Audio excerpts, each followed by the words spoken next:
your pickle. Hello, you are listening to a classic episode of This Week in Geek with either TWIG 1.0 or 2.0 or whatever we called the cruise before I joined on. That's right, this is a classic episode that we're presenting mostly in its entirety. Generally, these are either going to be one of the topic shows, either that or a guest interview, something to that extent. And we wanted to preserve everything as best as we can, but I did want to have a preface at the beginning that some of the closing lines or some of the advertisements and sponsors that we had are obviously no longer valid.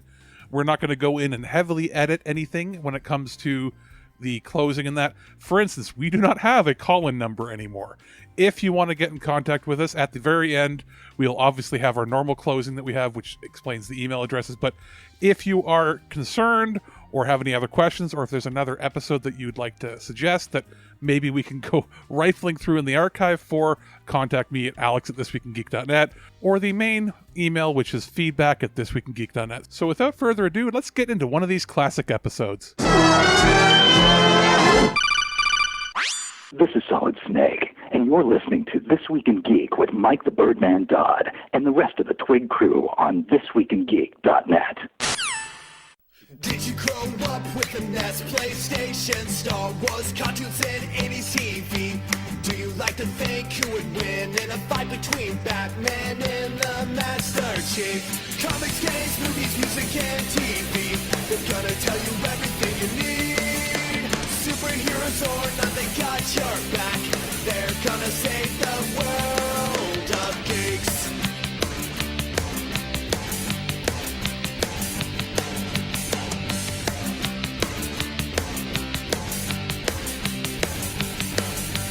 Comics, games, movies, music, and TV.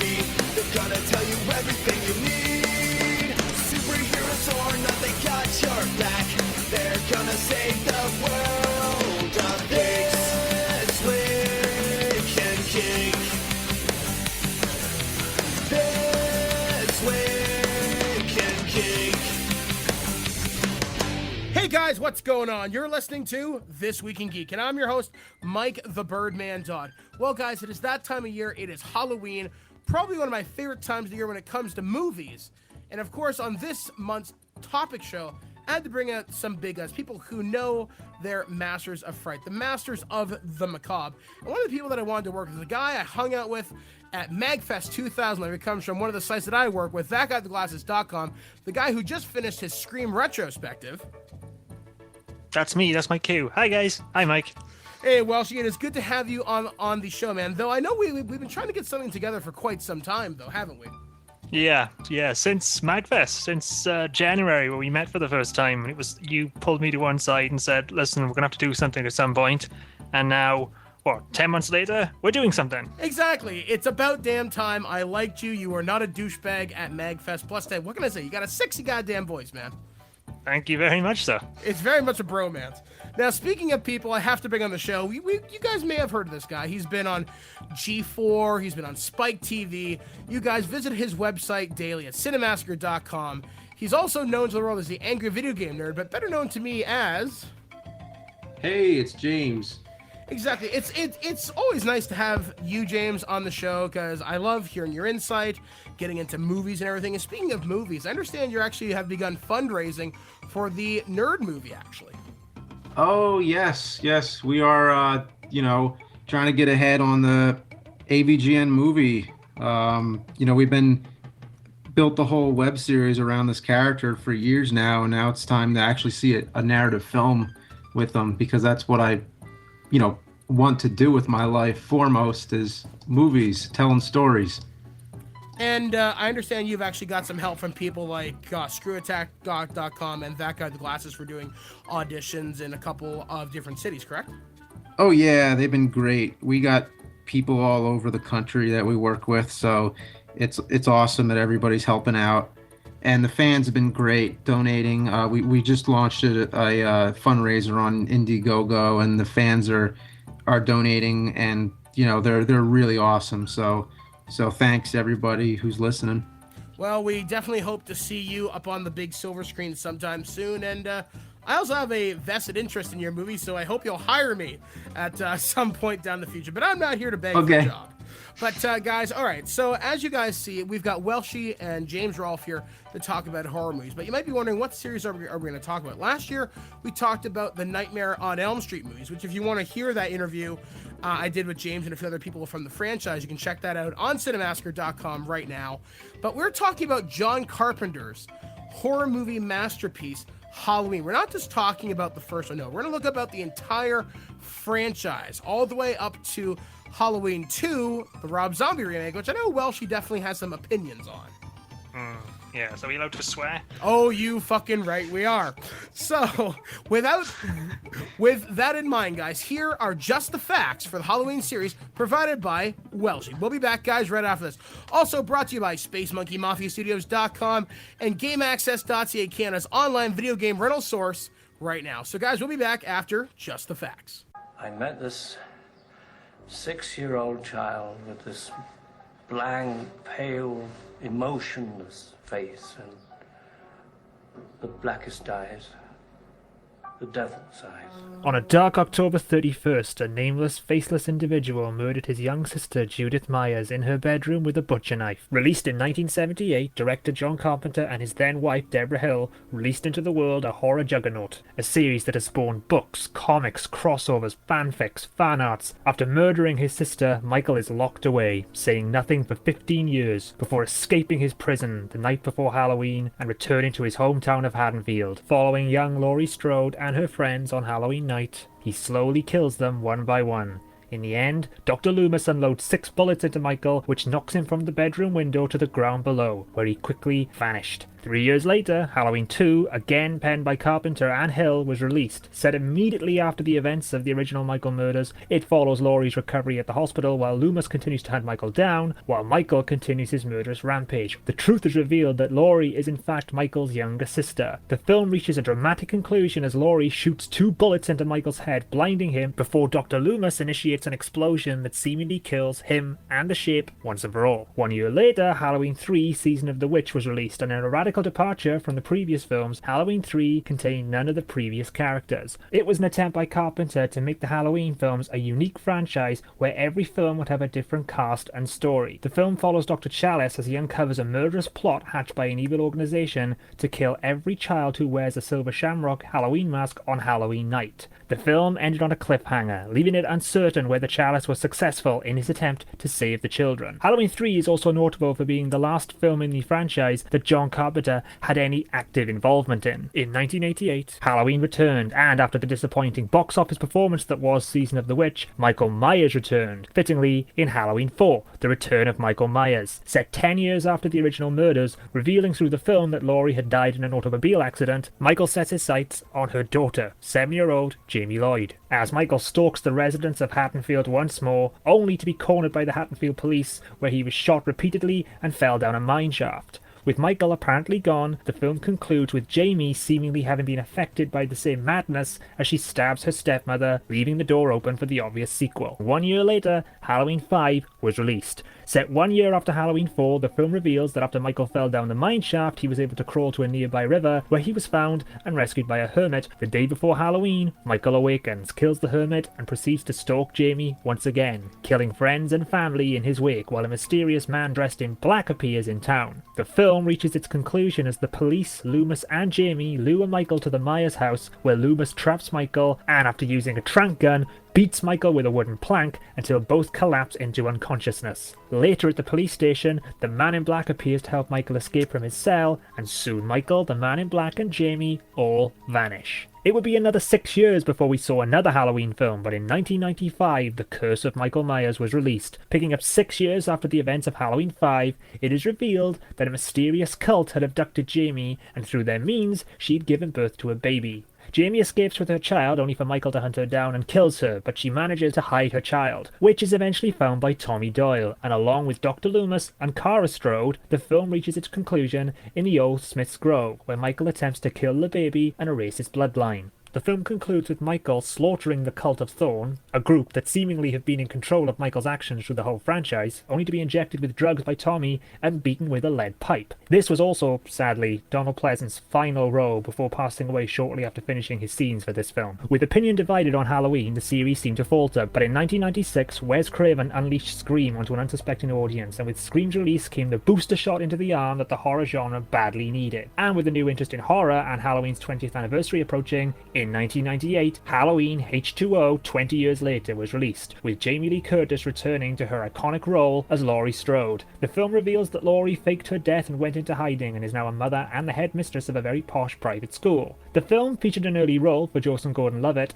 and the first feature film role for actor Josh Hartnett, but this film was all about Michael and Laurie, and the film didn't disappoint, with Michael and Laurie throwing everything at each other, and the film ending with Laurie decapitating Michael and seemingly ending the franchise for good. But as always is the case, the film became the highest grossing at the time in the series, which meant a sequel was needed, and having learnt their lesson from Halloween 3, Halloween Resurrection was released. The film was notable for having Jamie Lee Curtis make one final appearance as Laurie Strode, as the film closed the book on the Michael-Laurie relationship seemingly permanently. After tracking Laurie to a mental hospital, Michael kills her and heads home, only to find his house is being used for a Halloween stunt involving 6 college students spending the night in the house while their movements are broadcast through cyberspace. Michael kills off each member one by one until only 2 remain. The film became somewhat infamous for co-starring Busta Rhymes and having him seemingly kill Michael Myers through electrocution and burning. With the franchise now seemingly dead and buried, in 2007, Rob Zombie reinvented Michael Myers and the Halloween franchise. The film was a huge hit, becoming the highest grossing in the franchise's history. So a sequel was greenlit, again penned and directed by Zombie, although this one was much less warmly received. With another Halloween penciled in for release next year, the franchise, while taking a serious hit in the quality department, can't be faulted for its influence and its popularity, and the original Michael Myers character is still as popular and revered today as he was on his first appearance. Thank you, Welshie, for that edition of Just the Facts on Halloween. So, I guess, guys, before we get any further into the Halloween movies, I guess let's start at the beginning for a lot of us. What was the first Halloween movie you saw, and what were your experiences with it? I guess, Welshie, let's start with you, then we'll go to James, then myself. First one for me was the first one. Again, this is a story I've told before, but this is actually, it's just funny to myself. The first time I ever saw Halloween, I can't remember how old I was, but I used to share a room with my brother, and I got my own room for the first time, and in my own room I had my own TV. And, I was young. God, I don't know how old I was. I know I was, between 8 and 10 or something like that. And I can remember flicking through channels at, say, 10 o'clock in the night, pitch black outside. Halloween comes on, and I missed the beginning. So I didn't see the opening scene. I didn't see Michael escaping from the asylum. The first thing I saw was Jamie Lee Curtis. And the only reason I started watching it is because I recognized her and she looked so young. So watching it, I actually thought when I first saw it, that the film was about, and again, I've got the same, I remember it, thinking it, I thought it was about this shy guy who liked this girl. That's the first thing I had in my head watching that film. And of course, then when he starts killing her friends, I was terrified. I was literally, I've never gotten to that point where I can feel my heart pounding because I just want her to get away. I just picture this little body with your full-size head on it, just cowering in a corner as you're watching this, going, "Go, Jamie Lee!" It's to this day, it's the most terrifying film I've ever seen. Oh wow! Well, James, what about you? Do you have a similar scary memory of the first Halloween movie? Sure. Yeah, I actually want to say really quick, I'm actually reviewing all these movies this week, so I'm actually doing. I don't know if the listeners are going to hear this first or they're going to see mine, but every day now I'm doing one of these as part of Monster Madness, so I might end up reiterating myself a lot because I'm fresh off of making the videos, but it's great to finally hear other people talk about it, though, because I've just been like in my own freaking world with this. So, but no, that's a good question, though. I don't think I really addressed that in the review. So, the first Halloween, I think, I've heard about Michael Myers since I was a little kid, but I think the ones I heard about the most was actually Freddy and Jason. So it took me a little while to discover, the Halloween series, and I think when I first heard about it, and the title's Halloween. Halloween's my favorite holiday, and I thought, well, if this movie is going to call itself Halloween, it better be good. And I watched it, and I think my first time seeing it, I don't think I was really that impressed up until like the end. And then once it got going, it like totally just like I totally got immersed into it. And oh yeah, that's another thing, they say totally a lot in the film. But Totally. yeah, I just like wanted to see them get killed. But then by the end, I was really like rooting for Laurie, and I really wanted her to escape. And I just got so into it. And when it ended, I was like, wow, that was awesome.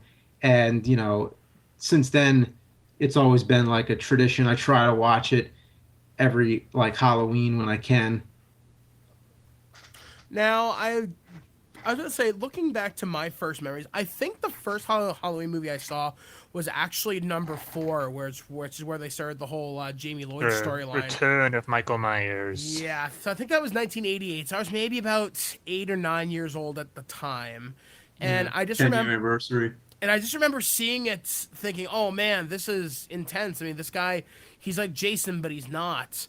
And I don't know. There's just something about that movie that I really liked, because I was really. I gotta say, the fourth one is really good. It's really action packed, and that's what I gotta say, for a child actress, Danielle Harris is really, really good in it. Yeah, you really believe that she's scared, and you She's get like this whole thing. not the mother, but the stepmother or the stepsister or whatever. She's Laurie's daughter, but she's been adopted by a family because Laurie has died. Well, the story is that Laurie died, and then of course in H2O it's that she faked her death. And yet leaves her. Okay, behind. yeah. Yeah. Okay. Apparently they were good. The H2O ignores the whole Jamie Lloyd thing. It's like it's like Halloween 1, 2, and then Halloween H2O. Yeah, which is something I definitely want to talk about, is how they retcon the series. I then remember going back. I was with a couple of friends during high school, and I rented all, like, as many as that were released up until about 96. I rented them all on VHS. I know, ancient technology there. And really liked the first one. I really thought the first one had a wonderful atmosphere. And the one thing that always caught my mind about that series is I was chatting online with a couple of friends in a couple of different chat rooms at that time, and one of the people I used to talk to was a guy named Dr. Loomis, and I always wondered, where the hell was that from? And then that weekend I'd been watching the Halloween movies. I'm like, hey, you're that guy. And Well, the character Sam Loomis is actually from Psycho. Really? Yep. I was unaware of that. Yep. Yeah. You learn something new every day on this show. Yeah, Janet Leigh, her daughter Jamie Lee Curtis, so I don't think it's a coincidence. Ooh. So kind of getting into the characters of the series, I started to go back, watch everything, and then I saw number 3, and well, we'll talk about that as we go on. So I guess, guys, let's look at the series as a whole now. So we have the original 1, 2, I guess Resurrection would be the original continuity, and then the remakes. We'll talk about the remakes in a separate section of this half. So I guess, Welshie, let's start with you. What's your favorite and why? What's your least favorite and why? Favorite, it's obviously the first one, because it's just what I mean. But 4 is a close second to that, because it's like, I could talk about 1, because the thing about 1 that I love, as opposed to what it is, it's just what it managed to do with so little. I mean, the budget they had for that. I mean, they had fake leaves, they had local kids as the extras doing the trick or treating. And if you think about it, it gave us one of the most iconic openings and memorable openings of all time. That opening scene where it's all through the eyes. It gave us, it created a star in Jamie Lee Curtis. It created an icon in Michael Myers. It gave us like this iconic theme music that is still terrifying today. And it was all done on like a micro budget. Just a really clever filmmaking. But I could talk about the first one forever. But I'd say first one, favorite one, not including the first one, would be the fourth one. Because it brought Michael Myers back and did it really well. I thought... I think you said Don Pleasance was really good in that film, and Danielle Harris was incredible in that film for being so young. So it's a really good film. So least favorite? You'd expect me to say 3, but I'm going to say 5.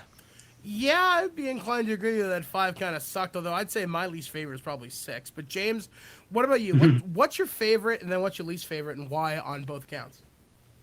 Favorite's easy. It's the first one because it's the most genuine, and the worst. It's tough to say because there's things that I think are the worst in each one. Different aspects. I think like the fourth one I really like, and I agree it's really action packed, but I hate the way Michael Myers looks in that one. So as far as the way Michael Myers looks, I hate the fourth one because like the mask seems like so plain and like the shoulders are hunched up like a football player. But the one that has the most convoluted storyline is six, and I mean whether it's the producer's cut or whichever, the one where Michael Myers rapes his teenage niece or the one where Michael Myers gets beat with a lead pipe. Either one of them is just as convoluted. But I actually would Tommy say, Doyle of all people. yeah, I would say that really the one that I find the least interesting is five, because even the other ones where I think something is bad, I at least laugh because it's bad. I think five is just a little bit on the boring side. 5 to me felt like very much like a Friday the 13th film because I didn't like the mask in that one first. I really hated the mask in 5. I felt that as far as the characters in it, they were really annoying. It's like when did the Myers house suddenly become a mansion? Because it was that house and that. And there's another thing as well. I hate what they do to Rachel. She's established in Halloween 4 as this really strong character, and then they just sort of blink her out like she's nothing in Halloween 5, and just like she deserved so much better than that. And she got a really non-creative death too, just getting stabbed with scissors. There was no lead up to how she was gonna die either. It was just like, oh, dead. No, yeah, and I mean she was, they really sort of, you really sort of get the bond between her and Jamie in Halloween 4. She literally will die to protect this girl, and then it's like, oh, whatever. And I guess that's something to talk about. I mean, to look at the Halloween franchise, to look at the inter-character relationships. I mean, one of the things that you just talked about, Matt, is the relationship between Rachel and Jamie. And like in Halloween 4, they established that she's an adopted kid, as she's Laurie Strode's daughter, and she initially doesn't want anything to kind of do with her because she screwed up her plans to meet this guy and everything. But as the film progresses, they get closer and closer. That's an I'm going to do everything I can to protect you. That's one relationship that I really liked. Another one that I really liked is I really do like the relationship between Dr. Loomis and Michael Myers. And specifically what I mean is I really, really get the impression, and just from the strength of Donald Pleasant's performance, that he genuinely believes on some level he can either help Michael or he can stop him. Like, he believes there's a way in to stop this madman. Like, there might be a way to bring him to put the knife down, or at least stop him long enough so someone can kill him. That's one of the things that I really like, because I really believed that he really wanted to do more than just warn people that there was this evil out there. Like, there was this drive to help everybody. I mean, did you guys pick up on any other big, strong relationships during the course of the series? James, you want to go first? Oh, sure. Any relationships between different characters? Yeah, like basically, what was the one you felt was maybe the strongest throughout the series, or one that in one particular film that really stuck out to you? Yeah, I mean, I think it's what you said. It's really Dr. Loomis and Michael Myers, because whenever you have a good, good versus evil, it's like Dr. Van Helsing and Dracula. It's just like he's out hunting the evil, and that's what made the movie so endearing. Yeah, I agree. It's like if you take out if you look at Halloween 1, excuse me, if you look at Halloween 1, take that out of the equation. You look at every other Halloween after that, Loomis always tries to reason with him before he does anything. He always will ask him not to do it, or he will try and reach him somehow before he does something extreme, like he'll shoot him or hit him or attack him. That's Loomis would always try and reach him because he, I think again, I'm going to mention the remake here a little bit, but there's this great line from Mark McDowell in the remake where he says, "You're kind of like my best friend." And he says, just that's how fucked up my life is. Yeah. It's just like, it's almost like that. It is almost like that, their relationship. I mean, that's one of the few moments in 5 actually that I kind of liked, was when he does talk to Michael before beating him senseless with a wooden plank. I think he tries to talk to him, doesn't he? And Michael stabs him. I think he touches him. It's when he touches him that Michael reacts. Yeah, because like he's like, Michael, you can stop this. You don't have to hurt her, or something like that. There's also another moment that kind of mirrors that, and I think it's 5 again, where Jamie is up in the attic. She finds the body of Rachel. She's in like a crib or something, and Michael takes his mask off. And there's almost that moment where you wonder, could this be the end of it? And then Michael snaps and then tries to kind of kill her again. I mean, that's one of the things that I think makes Halloween interesting. I mean, I've been watching these movies over the past couple days, much like James has to do the Monster Madness. And you kind of get into the headspace of this. And for a while there, I mean, we were talking about before the show, I kind of wrote Halloween off as just, you know, a few movies are cool, but the series as a whole sucks. But now that I'm hearing us talk about it a little more cerebrally like that, I mean, I really enjoy the fact that this is more than just a good versus evil. I mean, one of the things I want to talk about in the next break is how is Michael evil personified, or is he something more or less evil?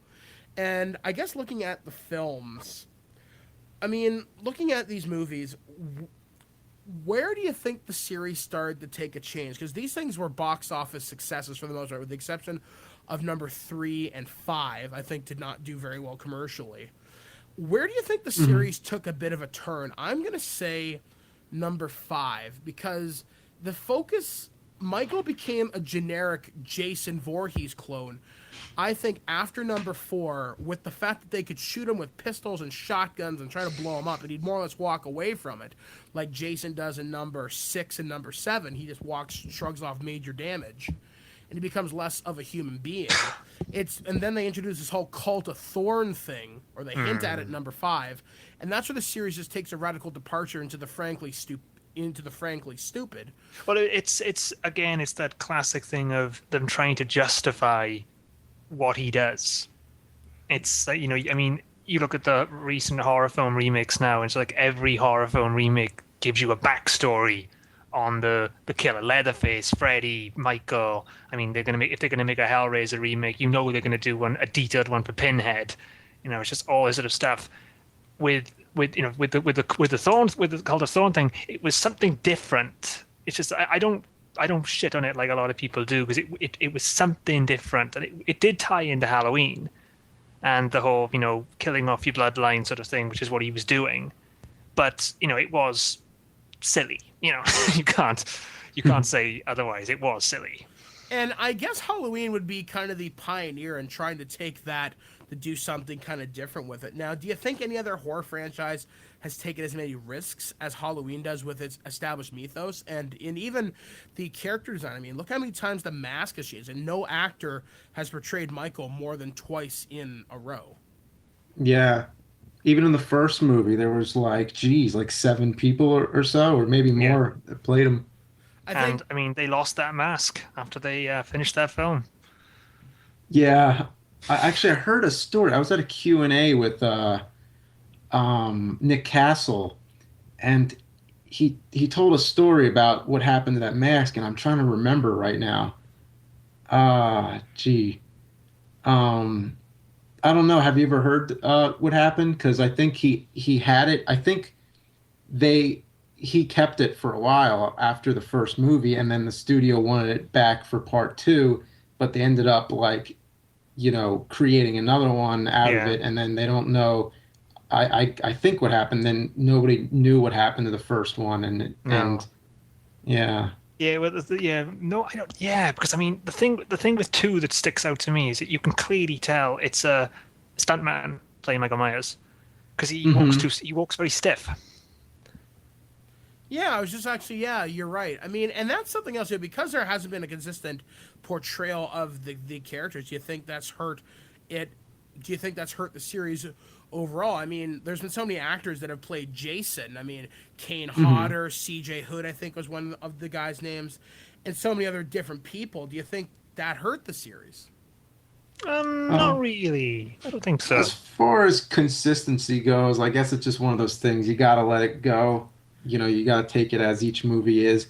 Like as for Monster Madness, I did the Frankenstein series first, and it has like major consistency or continuity issues.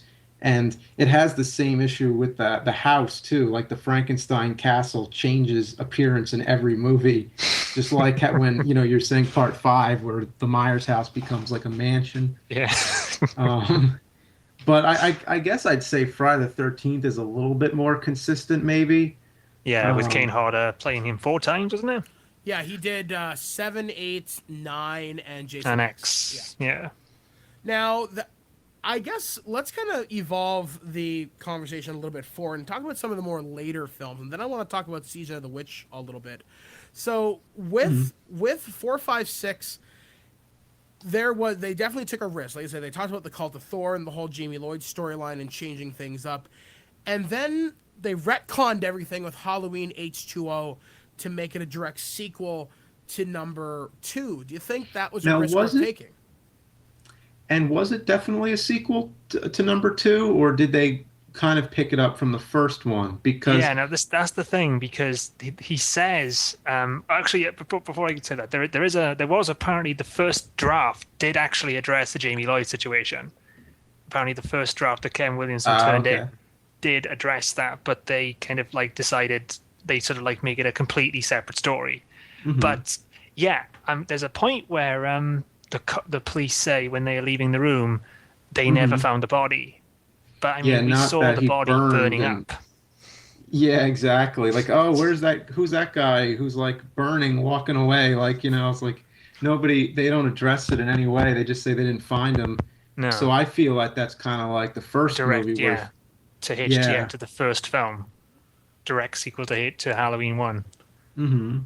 I liked H2O. It's got a lot of Scream influence in it. I mean, they're watching Scream in it. There's a scene where you see the characters watching Scream 2. My problem with Halloween H2O is I felt the actor playing Michael. Well, firstly, Michael is in the light too much. So if you look at Halloween 1 and Halloween 4, he's nearly always in shadow. You see his eyes too much too. Yeah, you do. And I didn't like the mask either. And he looks a bit thin. Yeah, I think they were trying to make him look a little more like in the first movie, and they got kind of close, but yeah, they showed his eyes too much, and he was in the light too much. And then they changed the mask a shit ton of times during H2O, didn't they? There's a scene where when I think it's Charlie's got his hand in the garbage dispenser sort of thing, and when he turns around and Michael is standing there, that's one version of the mask. And the version that he's fighting when Jamie Lee Curtis he's wearing when Jamie Lee Curtis fights him, that's a different version. You can clearly see a difference there. I mean, one of the things about H2O that kind of bothered me is I'm really sad they did drop the whole Jamie storyline. I mean, I would have liked it had they maybe acknowledged maybe 4 or 5 in that thing. But there's my main problem with H2O, and I was okay with 1 and 2. Michael Myers knew how to drive. I'm okay with that. In H2O, he's basically a private detective.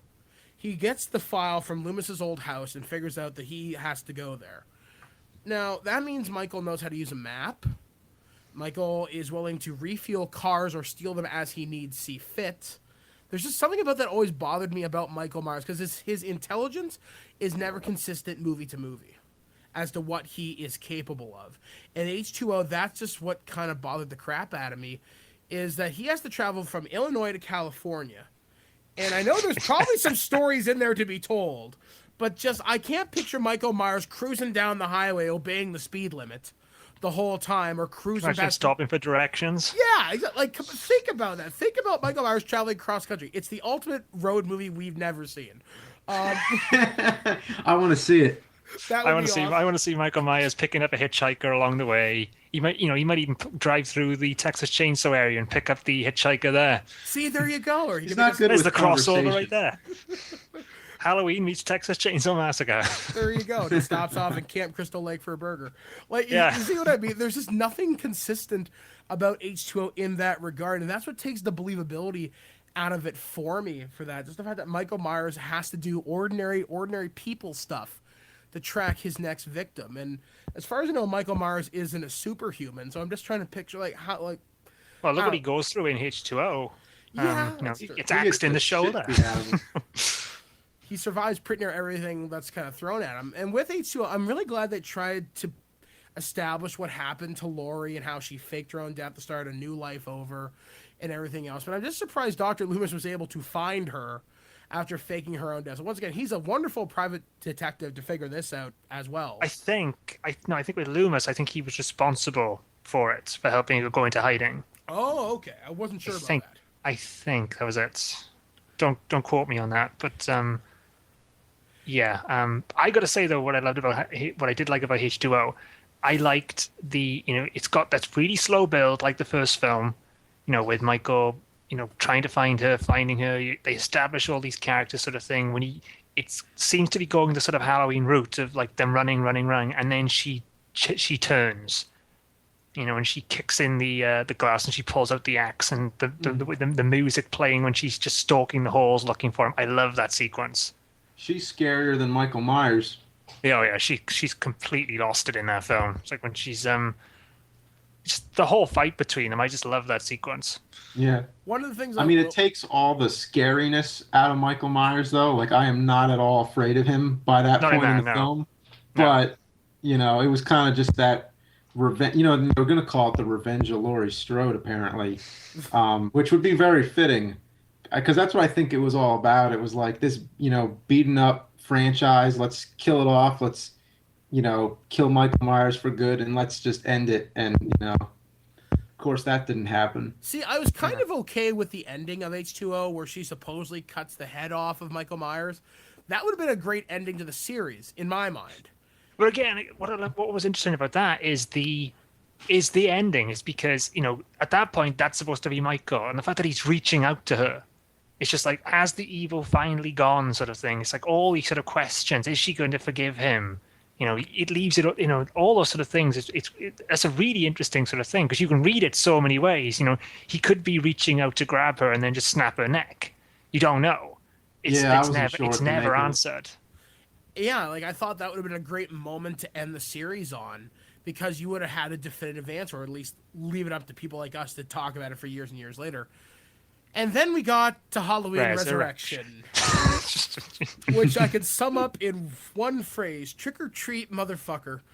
I would love to quote the documentary Halloween 25 Years of Terror. They talk about we have a kung fu Busta Rhymes, karate chopping Michael Myers. That's when the series lost any sense of fear to me. I laughed my balls off listening to him go, "Come on, Mikey!" Like, are you fucking kidding? I like when there's like the other guy the real Michael Myers comes up to Busta Rhymes, who was dressed as Michael Myers, and he thinks it's another guy in the costume stealing his like act, and he starts like just totally just railing on him.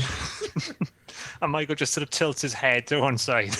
Yeah. It's just like, what the fuck? I'm Michael Myers. You're not Michael Myers. Get out of here. It's so stupid. Then this other moment, which totally took me out of the moment of the series, is I like characters that are resourceful. I like that. They think outside the box. They think of a way to get away from the killer. But I think it was Nick Cannon, or I don't know, the guy that died in the kitchen, the other black guy, the guy who was obsessed with food randomly. He mixes a ninja ball in the kitchen. And I saw this on Deadliest Warrior, where you mix a bunch of spices together and you whip it in the guy's eyes and he blinds them. To me, Michael Myers shouldn't be blinded by friggin' cayenne pepper, in my mind, because it makes him a little too vulnerable. And then in Halloween 2, he gets his eyeball shot out. Yeah, but at least he's getting shot, not taken out by table salt. You know what I mean? That's what I'm saying. They took anything that made the Myers character scary and reduced him to a joke. And I think Resurrection was mostly responsible for that, is because he was almost superhuman in what he could survive, which has, been established. He can survive pretty much anything. But just the fact that he could be taken out by a guy with a handful of pepper, just something about that bothered me. And then the whole Busta Rhymes bit. I mean, he's had his eyes shot out. Yeah, he's had his eyes shot out. But still, at least, that makes sense. I'll say this about Resurrection, though. I mean, I like the beginning, I've got to say. I did like the beginning. It's the explanation for how he's still alive is so bad. Once again, him using that intelligence to figure this out.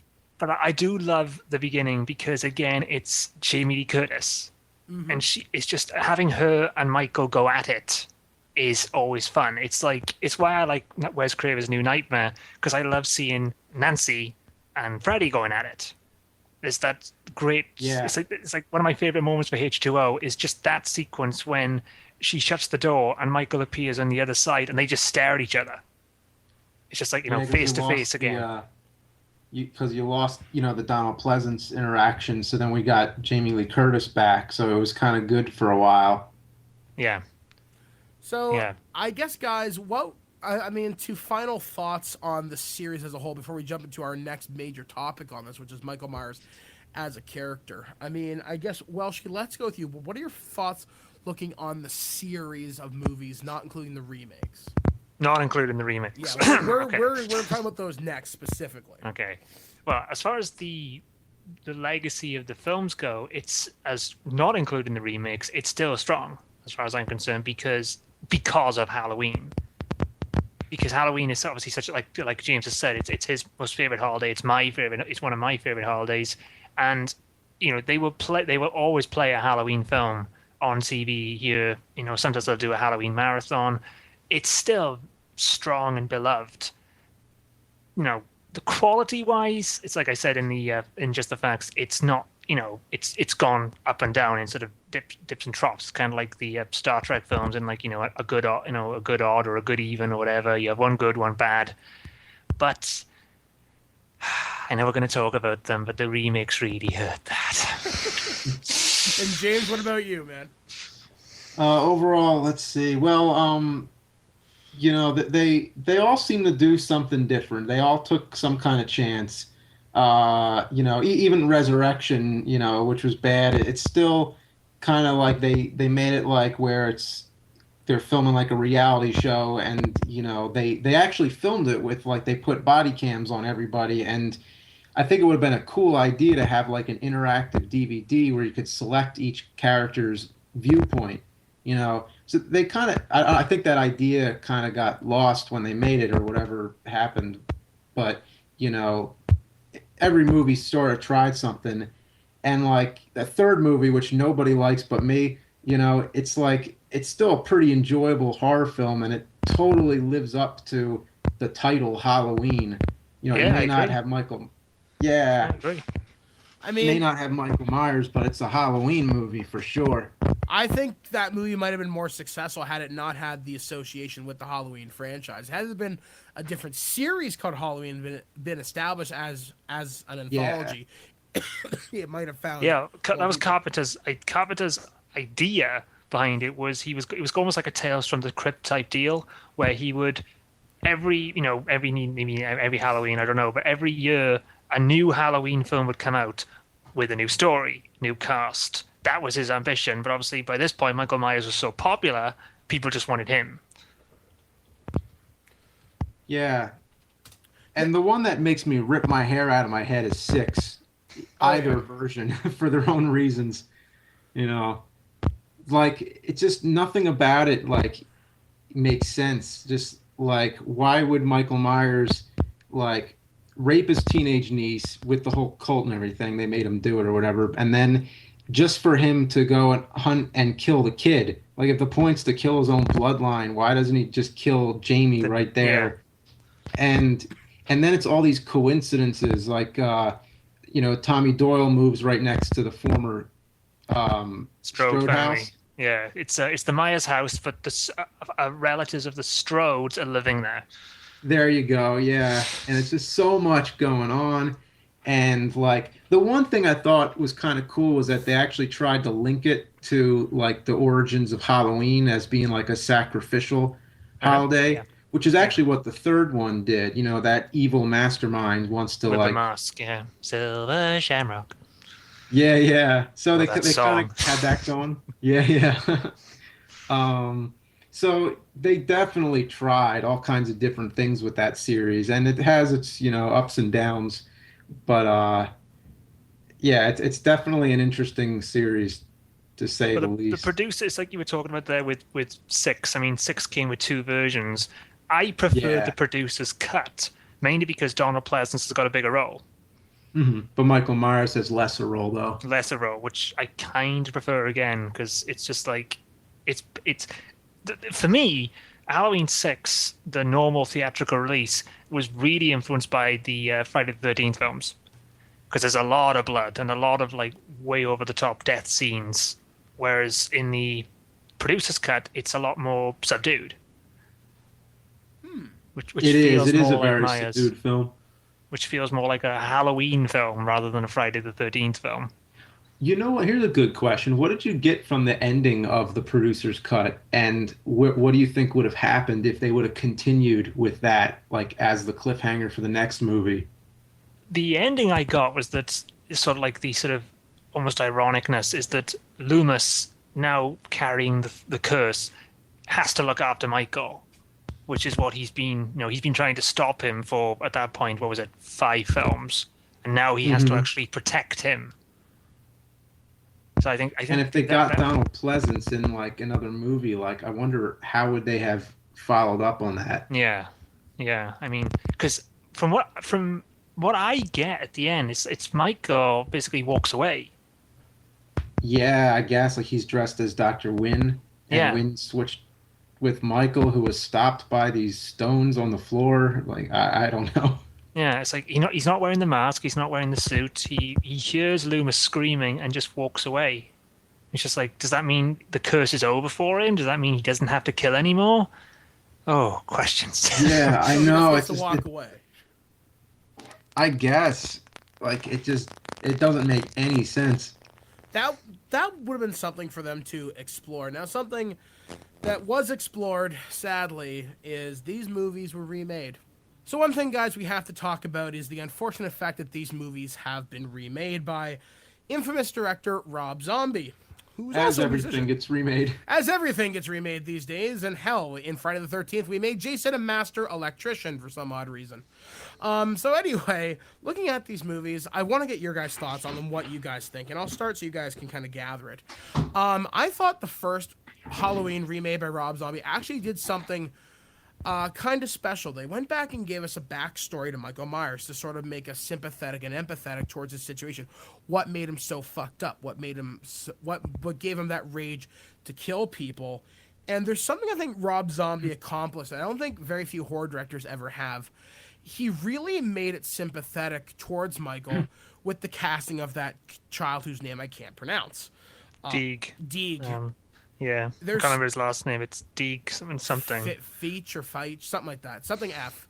And there's something about that really made the character relatable. And I really enjoyed the first 45 minutes of the new Halloween because there's just something about Zombie brought a sincerity to it, and also having Malcolm McDowell play Dr. Loomis and have him try to reach out to Michael. The star of those 2 films. Oh, Michael Oh, he's McDowell. great. He's great in everything he's in. But there's just something about that I really, really, really liked. I really connected with. And despite Sherry Moon Zombie being in this, who's a person I don't really care for, but in this role, I really did. I really believed her as Michael Myers' mom. There was something about that. And Bill Forsyth as the abusive father, though I've met that guy in real life, he's an asshole. So he was definitely channeling that there. Yeah. Oh, he's a douchebag. He told me to fuck myself. There's a story for another day. But there's just something about Zombie's direction in that first half. If he kept going like that, sort of building up to the killings of Laurie, or the killings that happened in the first Halloween movie, I would have been fine with it. This was a good prequel. I was really digging it. And then once they skip ahead to 15 years later, that's when I thought the entire series fell to complete dog shit. So, Welshie, fire away, my friend. Okay, right. A positive first. You can clearly see Zombie cared about that film. This wasn't like a sort of, I'm going to make a remake, I'm going to make a lot of money. He really, really cared about that film. It was a labor of love for him. He loved the first Halloween. He stated a lot of times he loved it. He went to John Carpenter and said, is it okay if I do it? Carpenter probably said, I don't care. But, he really cared about that film. You can say that. I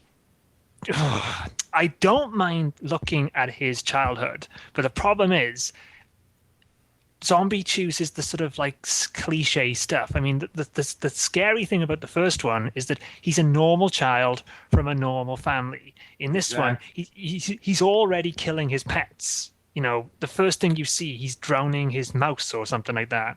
You know, his mother's a stripper, his sister's the village bike, his stepfather's a drunk abusive hick.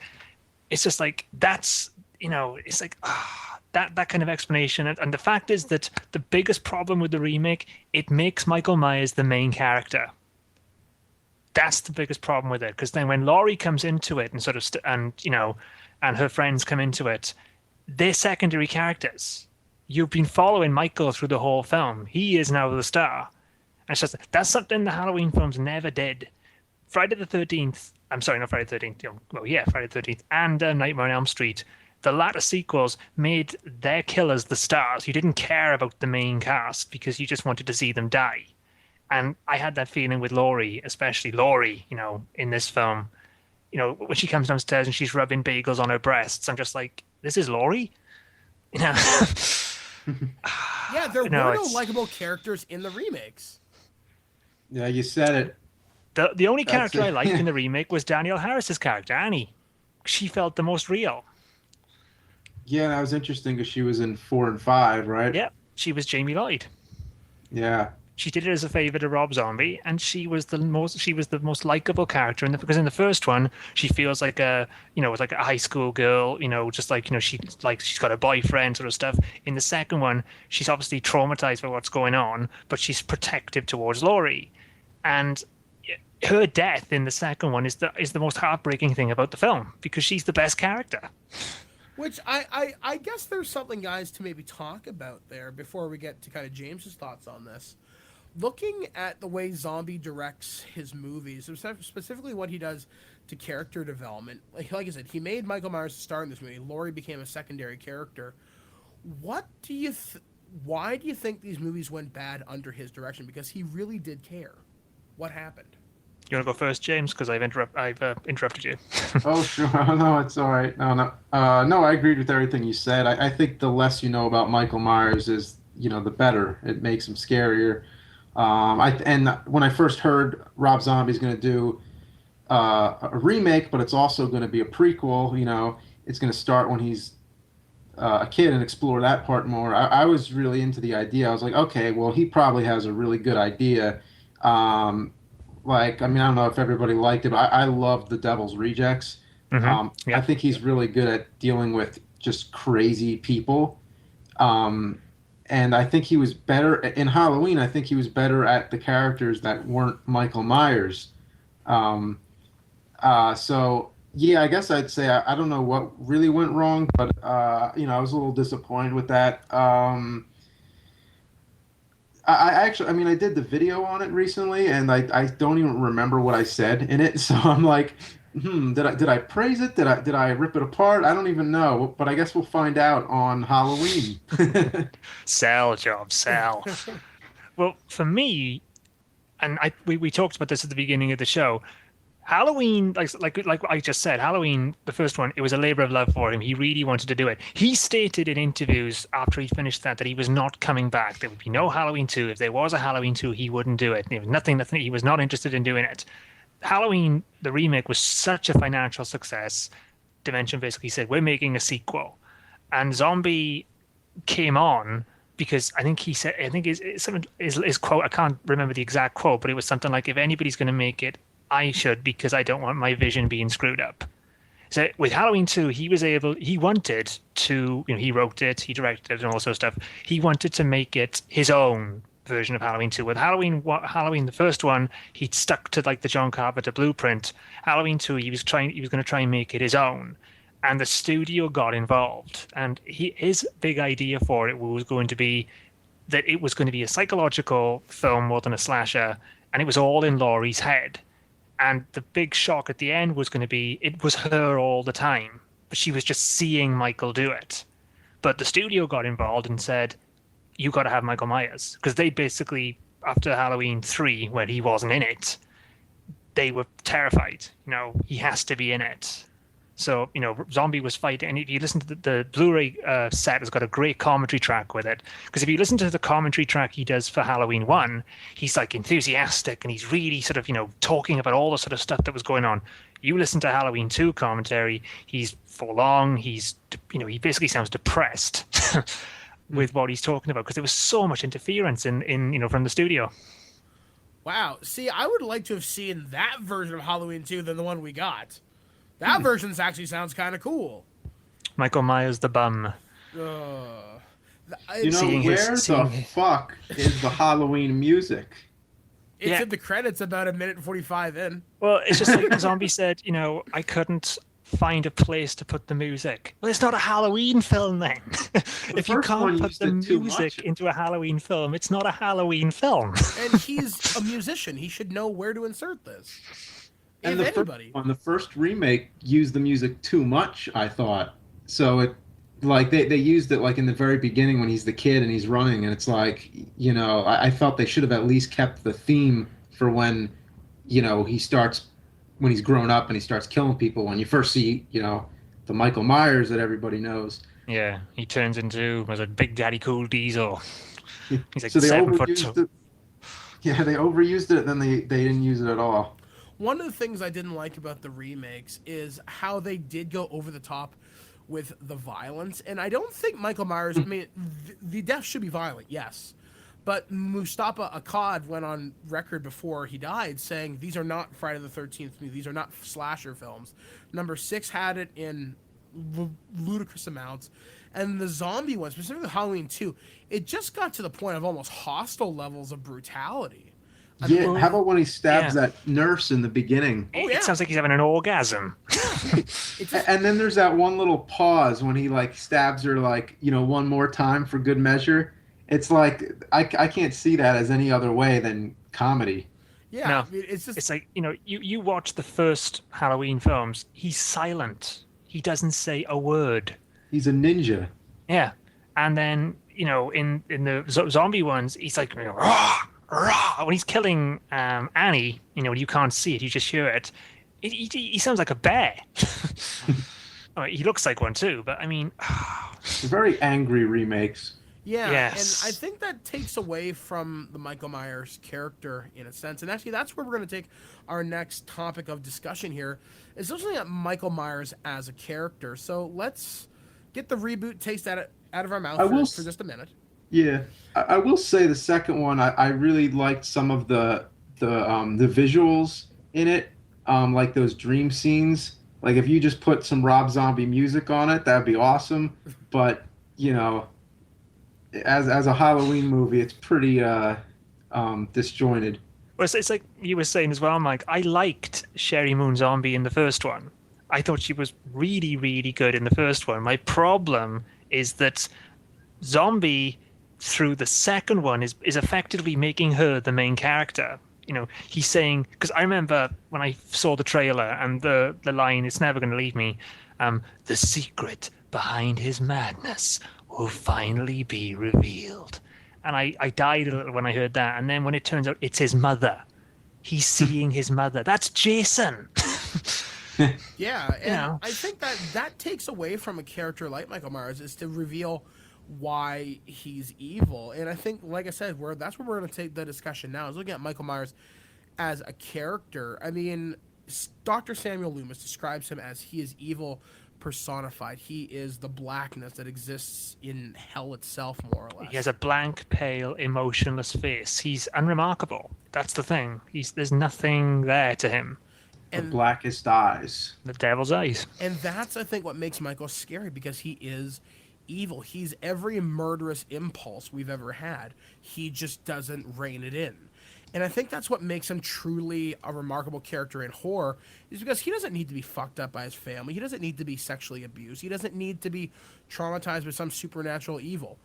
No, one day he just went bad. Yeah, the switch just went off. And that's what I think makes him such an effective character. However, though, as the movies go on, they drift further and further from that.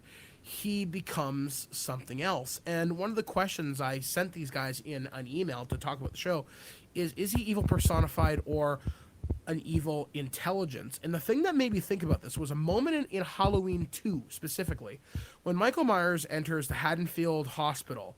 He hides in a room with a bunch of babies. He doesn't kill any of them. Okay, I get it's a big deal to kill a baby on screen, but you get where I'm going with this. And then you look at Halloween 5. He runs over a kid, a handicapped kid with a car.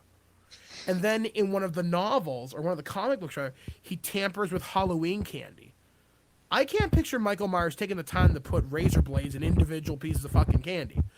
There's just something about that makes me think, is he evil truly, like this force of nature, as well she described him, or is he evil picking and choosing what actions he wants to take?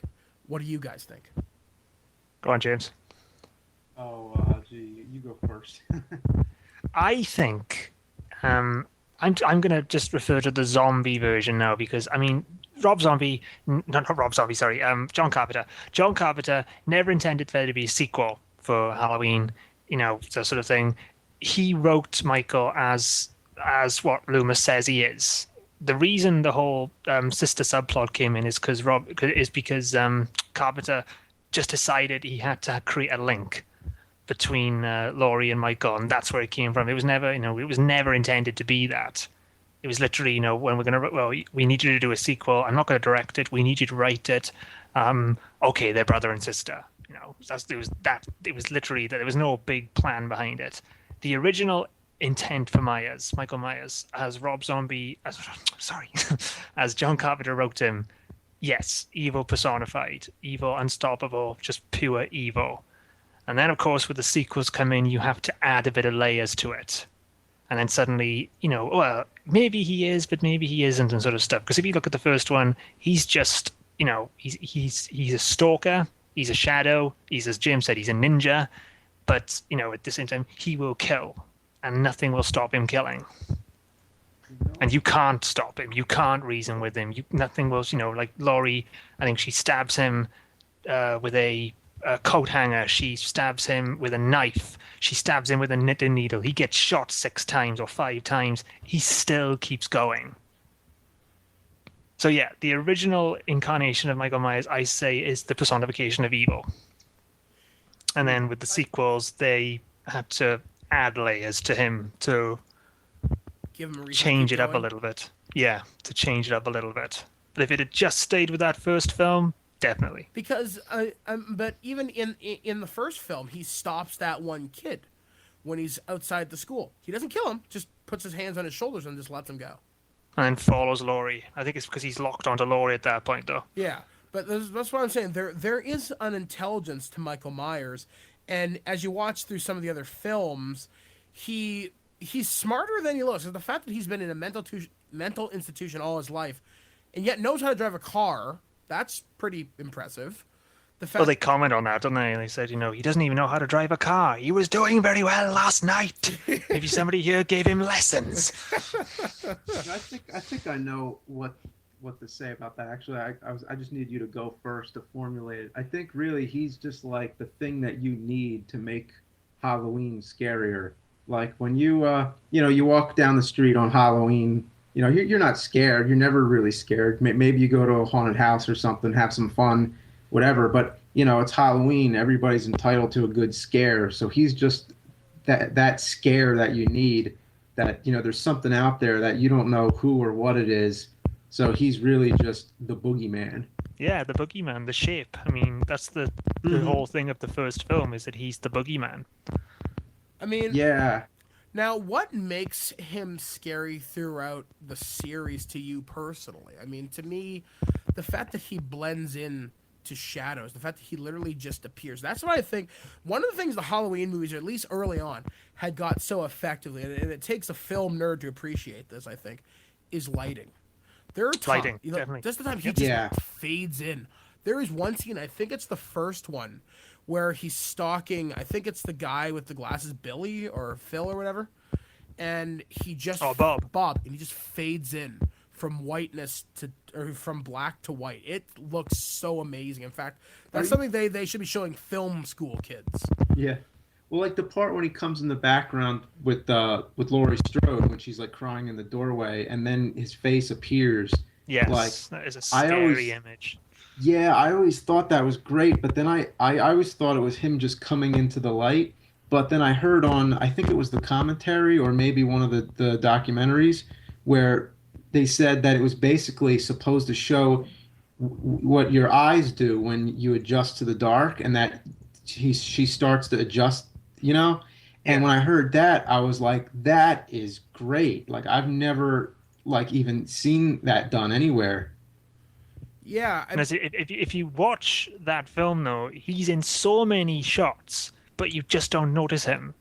It's like there's a sequence where Annie, is it Annie? Yeah, it's Annie. She's on the phone and she's just walking around, and you just see him. He's there in the background watching her, and then he's gone. And then when she's in the sort of the garage or the laundry, when she's doing her washing, he's there in the background. You spot him in so many shots, but he's always hidden. He's always in shadow. and I think that's when he was the most threatening, is when he was just there and you never acknowledged him. Well, that was the problem I had, like I said, with H2O. It's just that you see him all the time. He's not in shadow in H2O. He's in the light. And you also see him going too often from point A to point B in most of the movie. Like, beyond the first two, he has this almost supernatural ability to appear at the worst possible place at the worst possible time. Yet in the sequels, you see him just walking, strolling along the point A to point B to set up the next thing. And that's another thing, too. Looking at Michael Myers in the first couple of movies, he sets there was one thing that was said in one of the documentaries. I think it was a film critic that said it. Said Michael Myers is more of a practical joker. He's more into it to scare the shit out of you, and the killing is just the big payoff of it. And that's something to be said, though, because he does set up an awful lot of these. Hey, I'm going to hide this body here. If they do this, it's like the Rube Goldberg machine of death. You just Yeah, well, he did it in the first one, didn't he? Yeah. I mean, the way he'd set everything up for Laurie. Yeah, and I just can't picture Michael Myers taking the time to lug this body upstairs, to lug this tomb. I mean, think about what happens before that scene, and think about how less scary that is. Picturing a But guy carrying a tombstone. at the same time, though, you got to remember he's actually carried a tombstone. Okay, so he's a big fucker. Okay, He's a strong one. but then I'm sorry, James. Go ahead.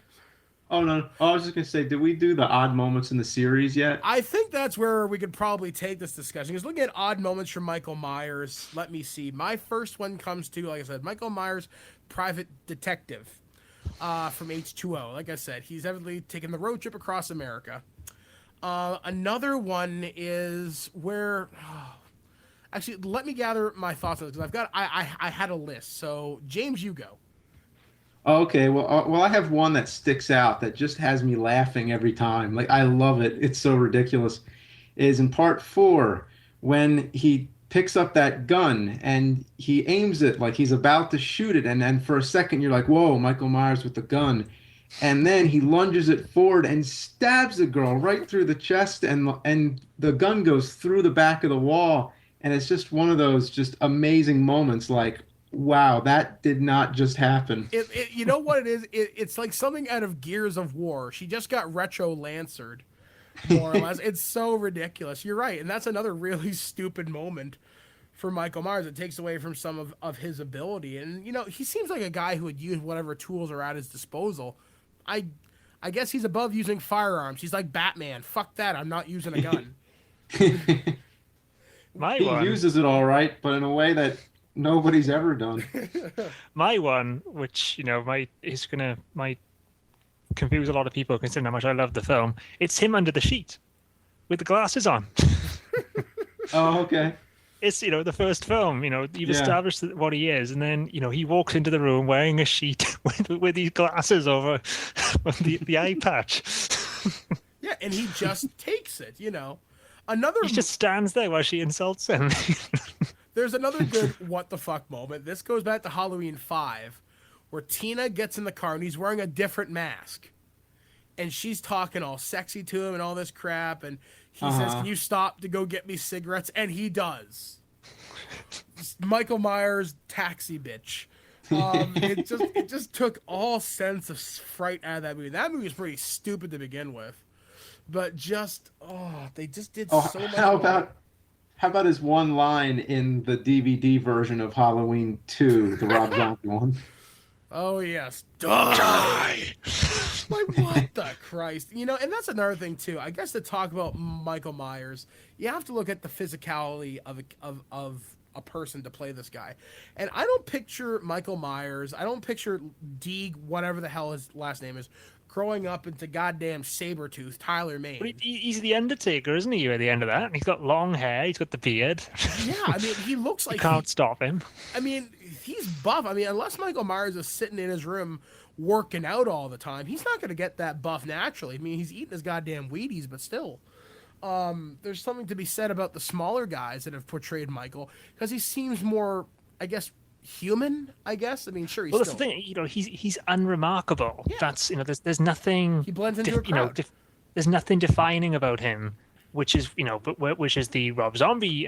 It's a Tyler Dane, I think his name is. Tyler Dane. You know, he's like a 7-foot giant. Yeah, he's built like a damn Mack truck, and could probably lift one too. And yet, in the earlier Halloween movies, you see him pulling stuff like Jason, where he crushes a guy's skull. And Jason didn't pull the skull crush until number 6, I think. Jason's best kill, though, the sleeping bag kill. Oh, yeah. Oh, yeah. I also like where he shoved the girl's face through the side of the RV. I thought that was pretty cool, too. But yeah, there's just something about the physicality of Michael Myers that never sat quite well with me. Because, yeah, like you said, he's supposed to be unremarkable. The guy who can blend into a crowd in H2O beautifully. In the beginning of Resurrection, rather, stealing the paramedic's uniform and just kept walking. Yep. No one noticed him. No one noticed him because he's just, you know, unremarkable. Just although, you know, saying that, you talk about the remakes, you've got to talk about Malcolm McDowell. Michael Myers is fucking dead. And see, that's something I really want to talk about. I mean, since we're talking about characters, Sam Loomis. I love Donald Pleasance. Thought he brought a great thing to the role, but I really like Malcolm McDowell because anything he's in, he's awesome. Although me and my friend Scotty were joking around. I just wish there was one moment in this movie where he could have said "sock up," which is where he's referring to, what was it, milk money or something. I just love hearing Malcolm McDowell talk about it. He could read me the manual to inflating a tire and I'd be interested. There's just something about him portraying Loomis in these movies. I always thought that came across as a little bit part genuine, part hokey, but he made it his own. I really loved it, especially in number 2, where he's a sellout. He's out to sell a damn book. I love that. I mean, and I love it when his publicist walks in and says, "Hey, man, you realize this is in bad taste, right?" He's like, "Yeah, well, you signed on, didn't you?" Oh. If you watch the gag reel of that, it's hilarious. It's Mike McDowell and who's the sheriff? The actor who plays the sheriff. Brad Dourif. Brad Dourif. Yeah. Him and Brad Dourif just riffing in the car. It's hilarious. They are screaming abuse at each other and shouting abuse and swearing up a storm, and it's hilarious. It is hilarious to watch them do that. If you can, like, say anybody out there now watching it, just type into YouTube Halloween remake gag reel. You will laugh your ass off. I'm doing that right after the show. But I mean, looking back, and I guess this will be our final talking point as we're well past the top of the hour. Legacy of the series, and I'll start with this one so you guys can be more articulate with it. I like the Halloween movies. I really do. And looking back about them, man, John Carpenter back in 1978 more or less started the slasher genre. I mean, Michael Myers is the original slasher. I'd say he refined commercialized it. Commercialized it, okay. But Black Christmas was the one, because it was because of Black Christmas that Carpenter got the idea for Halloween. Well, now I because after Black Christmas came out, John Carpenter spoke to the director of it, and he said, "Would you do a sequel?" And the guy who wrote Black Christmas turned around to him and said, "If I did, I'd set it on Halloween." Yeah, so basically the guy who directed A Christmas Story. Nice. I like it. Where I was So going. the guy who directed A Christmas Story was the guy who practically invented the slasher genre. Yep. I mean, looking back at the slasher genres and all the weird movies we've had in between, I mean, Friday the 13th, I mean, was the first successful knockoff of this, and then we got really weird movies based around holidays like New Year's Evil, April Fool's Day, My Bloody Valentine, etc., etc. It's cool just to see where this genre has gone and how it goes through ebbs and flows. I mean, over the last 30 plus years, you'll see times where slashers are really popular and times where they're not. I mean, in the 90s, Scream resurrected the horror world again. And well, But if you watch Scream, look at the film they have playing through that film, Halloween. yeah. So you can see it goes through ebbs and flows. And, you know, now we have the whole torture porn thing, which I'm not a big fan of. But I do appreciate movies like Scream, like Halloween, like the original, not the remakes. Well, this is the thing you sort of talk about there with the torture porn. If you look at the remakes of slasher films now, there's elements of torture porn in those remakes, like how brutal the killings are. And they're brutal for no reason. I mean, Exactly. when Jason in the original 10 movies rather, killed people, it was brutal, but it made sense to a point. Lingering on a kill just to show the black blood. It was cartoony as well. Yeah, it never made. I mean, sure, there are some goofy kills in say Jason X where he smashes a girl's face with liquid nitrogen. That's cool. That's goofy. funny. That's weird. Yeah, that's funny. That's a weird. funny kill, yeah. Or It's when, not ju- oh, sorry, James. It seems like in the Rob Zombie one, sometimes it seems like a child who's angry and is drawing somebody getting killed and is like really just give it. really getting it out, and just, you know, it's like, what the fuck? And It's like if you watch Freddy versus Jason, I mean, the kills in that are crazy, but they are so funny. yeah, It's like, you know, Yeah. Jason snaps that guy's neck and he turns his head completely around and he cuts that guy in half. yeah. I mean, we owe. Like when I see Ken Foree being slammed in a bathroom stall over and over again in a pool of his own blood, it's just like, it's not really funny. It's just like, It's It's brutal. like, ah. It's Yeah, it's senselessly overkill. brutal. Yeah. It's complete overkill. And that's something I think, like I said, Mustafa Akkad had said, the producer of almost the entire series, had said, this isn't the Friday the 13th movie. Yet in number 4, which was one of the most successful entries in the franchise, was quoted on set saying, "More blood, more blood." And I don't know, there's something about the Halloween kills. They're never as creative as other series, I think. When you compare them to Yeah. Friday the 13th, Jason's just a better killer, I think. But Definitely. I don't know. There's just something. I don't know. I'm glad the series exists. I'm glad the series took the chances. And I think without the Halloween taking the chances with it did with its own mythos, we may not have had more successful movies from other franchises, because they're like, hey, it worked for Halloween. Why the hell not? Although I will say, these remakes, they've got to stop, or something has to be done. I mean, these reboots and reimagining, like I said, I'll give credit where credit's due. I thought the first half of the first remake was awesome. I would love to see the second half of that movie had it continued along from the first half. I think that would have been neat. But you look at all these horror remakes. I mean, Nightmare on Elm Street, most recently, I thought that movie sucked. I hate what they did to Freddy, and that's the only movie I walked out of the theater when the usher asked me if I enjoyed my movie. I told him to fuck himself. He looked rather shocked when I said that to him. Tell me that's true. Oh, it is. Absolutely. He was like, "Sir, how did you enjoy the movie?" Like, fuck off. And then I went on my rant on my Twitter for like 30 posts. And then you look at Friday the 13th, where Jason has this elaborate tunnel of lights underneath his underground compound, which means Jason went to Lowe's Home Hardware and wired everything up. He's a master electrician. Don't call Jim, call Jason. And there's just something about these horror remakes that have to stop. Zombie started off on the right foot and then fell flat on his face. But like she said, it may have been due to studio interference. It was big time. I mean, you only have to listen to the commentary. I mean, I have made it.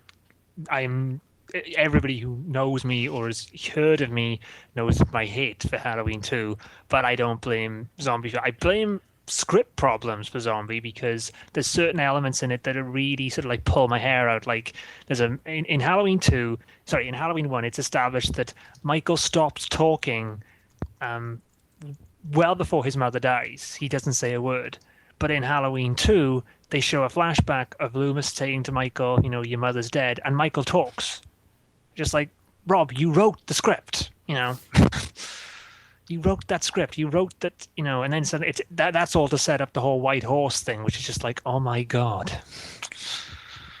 Oh, I don't know. So I guess I mean, I have one final question and then kind of a fun question before we end out the show. So my final question is to you both. Where does the series go now? Is Michael Myers relevant in 2011 and beyond? All right. Well, I think that, like you said, I'm glad the series exists, but I think I would have rather it just seen it be an anthology series about Halloween. But, now that it's gone where it has, then I think they have two ways to go. They could do like a big budget one, which is unfortunately the way it's going to go, because it's always going to be like, like they're always going to, it's all about the money. So if they want to go that way, like they have, I think they should just do a full out versus movie and just make it crazy. Like have Michael Myers fighting Leatherface and all kinds of stuff like that. But we discussed that in the last podcast, and still there hasn't been any. So it's just like they just are not getting on that for some reason. And the other way to go, I would say, would to make it really legit, like just do like a low key version of it that's more genuine, like the first one, which would be impossible for them to do nowadays because they got to have the gore and the tits and everything. But go in that route and like don't call it Halloween again, call it The Shape or call it The Babysitter Murders, the original title from the first one. Yeah, just like back to basics. Because the first one was really onto something that didn't get explored in any of the other movies. Like it was just scary knowing that Michael Myers was around and that the way it ends, are so oblivious. It's just the way it ends, where you've got the multiple camera shots and just his breathing. That says so much with so little. He's still out there. Yeah, like I even say in my video, I think that at the end of that movie, like if you watch that at the right time, like on Halloween night, and then like as the credits are playing and you hear that music, and then just go to your window and just look outside, and then it's like you feel like he's really out there somewhere. Yeah. Obviously, that's why it's the perfect ending for that film. All right, guys. Well, it is the final little bit of the show, and something that I always like to do is whenever I get my experts together, I like to have a little thing called Death Battle. Yes, I'm ripping that off a Screw Attack, so sue me. So I want to pit Michael Boomstick and I'm whatever the hell the other guy's name is, I forget, Ben. So I want to take my experts and pit the fictional masters of horror against, well, some other guys. So let's take Michael Myers. He's going to be fighting each one of these guys individually. You tell me who wins and why. Our opponents are Jason from Friday the 13th, Freddy from Nightmare on Elm Street, Chucky from Child's Play, Ash from Evil Dead, and Pinhead from Hellraiser. These are not the original, these are the original characters, no remakes. They have all weapons at their disposal from their respective movies and or series. And no one person has the advantage, as in, i.e. Freddy can't take them into the dream world automatically. He has to trick them or whatever. So let's start with Jason Voorhees versus Michael Myers. Who wins and why? All right, tournament style. Exactly. Let's break it down. Round one, who wins? This is funny, actually. I do have a tournament coming up at some point, actually, but it's not related to this at all. It's a little different. But so how do we want to tackle this? Who wants to represent each side? Okay, let's see. Maybe that's a better thing. I know. Which Jason are we talking about here now? Are we talking about human Jason from 2 and 3, or are we talking zombie Jason from 5 onwards or 6 onwards? Sorry. Let's take ordinary Jason from 2, 3, and 4. Okay. So who wins in a fight? I forget who's the opponent? Michael Myers. Michael Myers. Okay. That, I'd say, Mike Myers. Really, a surprise upset. Human Myers versus human Jason would, I'd say, Mike Myers, because Jason's got a weakness. What's that? His mummy. Ooh, that's right. Jason can be tricked. Plus, he also seems more vulnerable to damage, though if you hit Mike hard enough, he will go down. Jason's also got apparently, according to Freddy versus Jason, Jason has a fear of water, although he never had a fear of water until Freddy versus Jason. All right. I don't know. I mean, I've always thought of them both as zombies, but they never really played up the zombie angle in the Halloween franchise. Even after Michael Myers had been burned to death, they just always play it off like he survived, He's in a coma. He's covered in burns and he's in a coma. Yeah. Although, and then speaking there's about the that, cult. though, we talked about this earlier. There's a great video on YouTube. I'd say if anybody out there now, and probably Mike will put a link because I'll send him the link to it. It's a creator wrestler, SmackDown versus Raw, Michael Myers versus Jason Voorhees. If you get a chance, check out this video because it's a hell of a fight between Michael and Jason. It is really entertaining, and it's the kind of a fight you'd expect from these guys if they were in a ring together because they kick the shit out of each other. It's a little goofy, but it works. All right, so looks like we're siding with Jason on this one. No, I'm going Michael. Michael? Yeah, he was going Michael. And I'm not sure. I'm undecided. I think I need some references. All right, so let's say you go draw. So with me going Jason, you going Welshie, undecided. We'll leave this one a draw because we don't know who would win that one truly. I think if we all thought about it a little more, I'm sure we could come up with a good answer. But it seems like I'm gonna say Jason simply because he's more brutal in his attacks. He's more straightforward. He doesn't fuck around to scare you. He'll kill you. Mike tends to screw around. Mike would find Jason's mother. That's true. He might use. You remember, he's a detective, like you said. That's true. He does have the ability. That's another thing too. Michael is more intelligent than Jason. That's true. So he could trap him. So I He'd don't go know. to the library and he'd find out about Jason and his mother, and then he'd go find Jason's mother's cabin and find Jason's mother's remains, and then scatter that around the forest and the woods and the lake, drive Jason into a frenzy. I think Welsh, you may have a point. I may have to side with Michael Myers on this one, which is surprising actually. Intelligence may be the determinant in this one. maybe, yeah. All right. What about Freddy Because Krueger? their attacks are pretty similar. Yeah. Yeah, both use machetes. But Jason has a wider variety of weaponry as opposed to Michael, who tends to only rely on a few things.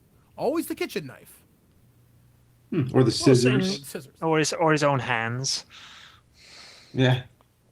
He did crush a skull once, didn't he? Yeah. Or he'll stab you with a shotgun. Whereas Jason never picked up the super abilities till after 5. So No. And then then the nanomachine technology turned him into the Terminator.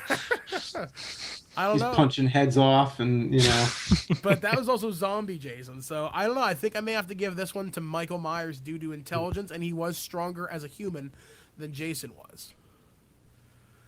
Never thought I'd say those words. All right, let's take it to Freddy Krueger. Who wins? Freddy versus Michael Freddy Myers. versus Michael Myers. Oh, okay. So we took out Jason, Jason and now. eliminated.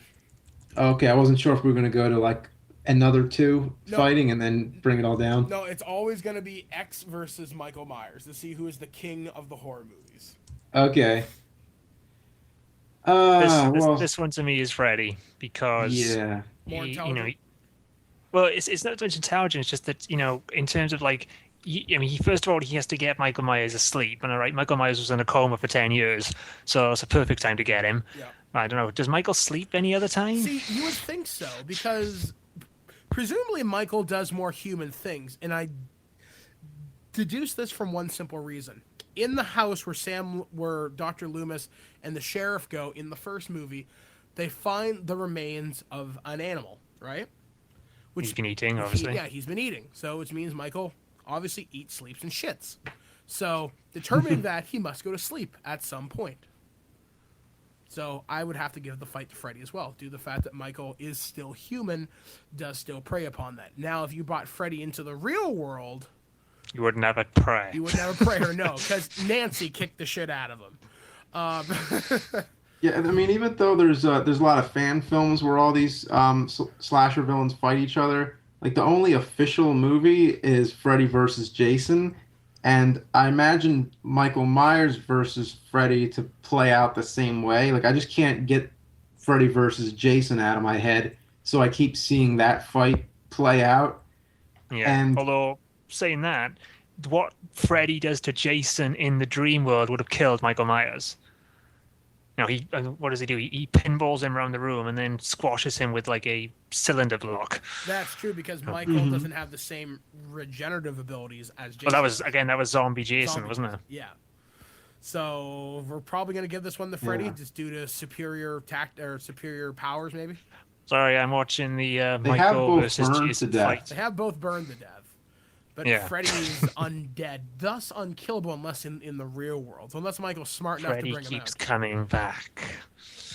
So I don't know. That one's a little bit up in the air. I mean, if you guys want to talk about this in the comments for the show, we'd love to hear your thoughts on this. Since I don't. Hold on. Just to show the awesomeness of this fight, Jason Voorhees just hip tossed Michael Myers off the top of a ladder outside the ring. That is how awesome that fight is. All right, and our last two contestants, we're gonna pit this one against Chucky from Child's Play. I think. all right. I'm trying to think who might win this one. I would say Chucky's arguably more intelligent and more durable, simply because Chucky he has against to jump Michael on. Myers, right? Yep, Chucky versus Michael Myers. Who do you think is gonna win? Myers. Really? I missed you for 1 second.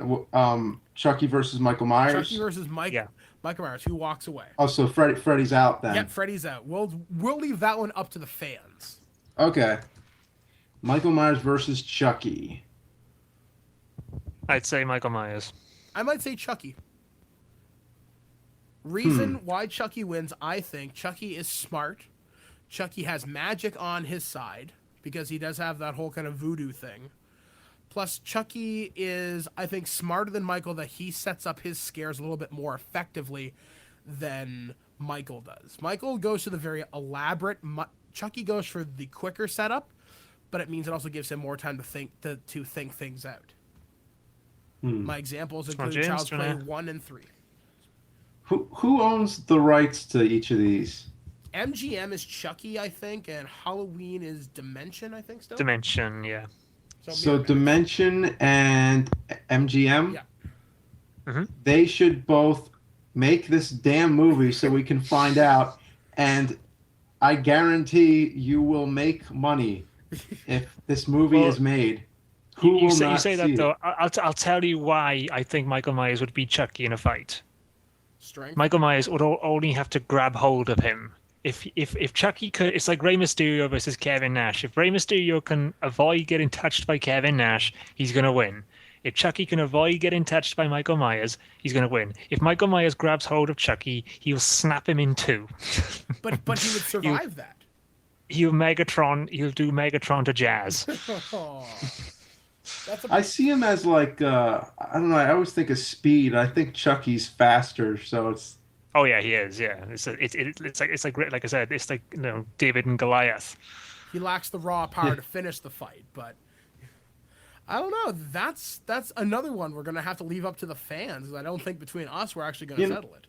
You know, I think Michael Myers would win because I'm just imagining this fight in my head, and I just see Michael Myers just like grabbing him. You know, once he's got him in his hold, it's like he's got him, and now it's just like he'll just start ripping him apart limb by limb.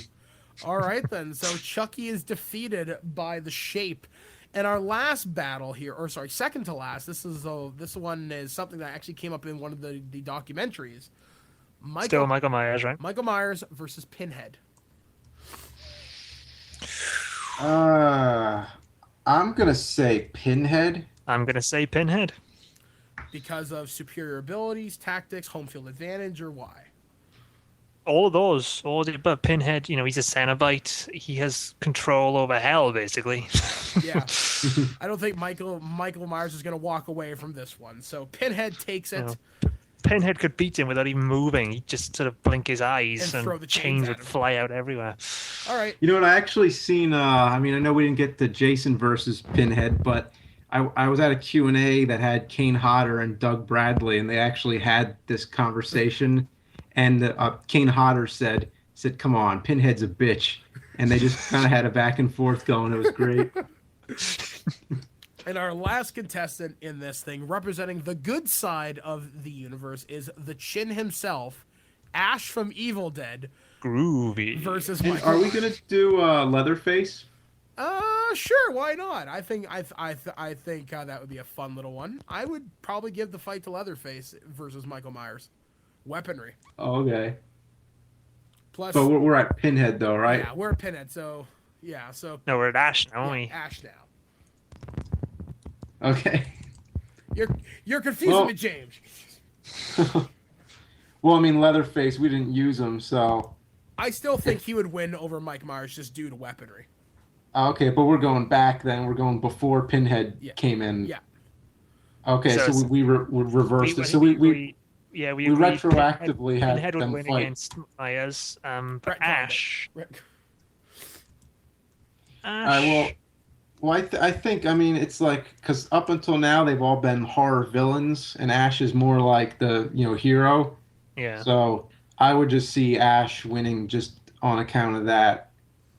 I think it would be a That'd be good fight. Though. Sheer determination as well, because Ash just will not stop. Yeah, but he's going to definitely get his ass handed to him, though, for a while. But then at the end, it's eventually going to be Ash. But he's going to be covered in blood by the end of it. He's probably going to be missing a couple of extra limbs as well. See, Marvel should make this. If they've done Evil Dead versus the Marvel Zombies, we can get Michael Myers versus Ash. I'm just saying, comic book people, think about it. But Was the comic, isn't it? Michael Myers versus Jason versus Ash. There's that comic that There is, yeah. it's a sequel to Freddy versus Jason. oh, that's actually Michael Myers, or that's actually Jason versus Freddy versus Ash. And it's where they take over the world, and Freddy becomes the president of the United States, and there's the Nightmare Warriors, which is all the survivors from Nightmare and Friday the 13th. Well, the original ending for New Nightmare did actually have Pinhead, the original conceived ending. It was Or going was to it be Freddy versus Jason? Yeah, Freddy versus Jason, and the original conceived ending was going to be a hand comes out of the water and sucks them both into hell, and then Pinhead standing there. And you're supposed to be like, is there a problem, gentlemen, or something like that. Yeah, that's it, ending, Which would have been Which awesome. I think would have been fucking awesome. Like, they just need to have a monster Royal Rumble. So if any of you listeners out there are fans of this stuff, please make it happen. I will give you money right now. Video, actually in my video I say that too. I'm like, come on, make more versus movies. Yeah, because people want to see them. I mean, Alien versus Predator, however stupid they are, people like them. But the thing is, it took so long to get Freddy versus Jason. I mean, They were planning it from Jason Goes to Hell. I mean, it ends with Freddy pulling him to hell. Like I wasn't even in high school when people were talking about that, and it took so long. I gotta say though, it was worth it. Freddy vs. Jason is bloody brilliant. It's over the top craziness. Now, I hope Michael Myers can get the same kind of love from a new generation of fans, and I get guys to put final thoughts on Halloween and everything. I think Michael Myers, if you look into him, he really is a cool character, and there's a lot of really neat side characters in the Halloween universe. I mean, can you say the same about... That's what Halloween has over Friday the 13th. If you think about it, character. Friday the 13th has a Jason, and that's it. You could argue the Tommy from 4 and 6, but that's about it.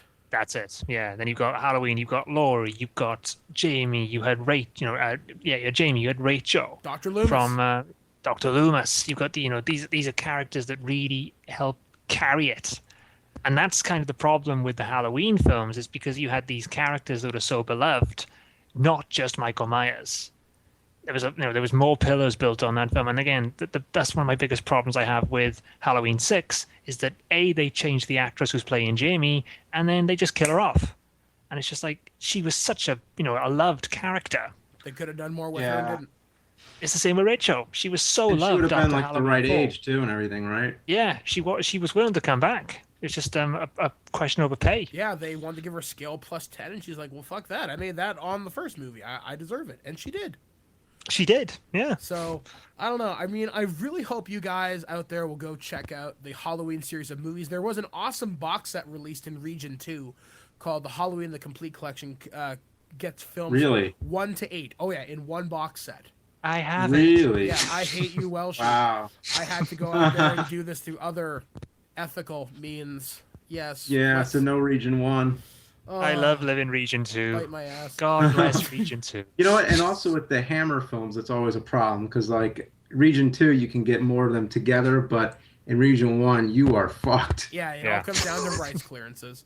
So hopefully you Yep. guys will go out there and check these. Even check out the Rob Zombie remakes. Yeah, they're a lot of hit and miss, but I think they are still worth seeing if you want to get the complete picture. Of So glad Halloween. you're not going to MagFest this year, Mike, because I'd have to kill you after saying that. I'm sorry.